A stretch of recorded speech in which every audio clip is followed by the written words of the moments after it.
आपुलकी होती, भावना होती. भावना होती पहिल्याच्या आणि मास्तरले हा, आपण हा. आणि पैशाचा लोभ मोहन होता. मोहन होता. आता आम्ही स्वतः म्हटलं जेव्हा शिक्षण म्हणजे हा व्यवसाय नव्हता. मी कॉमर्सचे ट्युशन हा? लावले होते.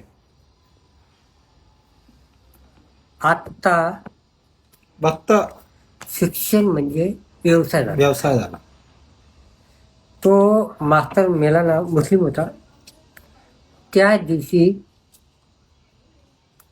नांदगाव ब्लॉक मधले जेवढ्या जिल्हा परिषद शाळा होत्या हम्म. तेवढ्या बंद होत्या. काऊन तो वाढला होता. पुरे मास्तर लोक माहितले पुरे ब्लॉक म्हणजे तिथे सर्विस होते गावाचे लोक हो. कमीत कमी त्याच्या माहिती 10 ते 12 हजार लोक आपलेच होते. हम्म. मुस्लिम होता. शिक्षण चांगलं असेल ना शिक्षक शिकवत असं त्यांना जोडलं ना माणसं ते आपुलकीनं. जिथं गेला तिथे त्यानं शाळा सुचवली. हा, तो फरक होता. जिल्हा परिषद हो, मुस्लिम होता. हा. जिथं गेला त्यानं शाळा सुचवली. त्याला कसं आहे जाती भेद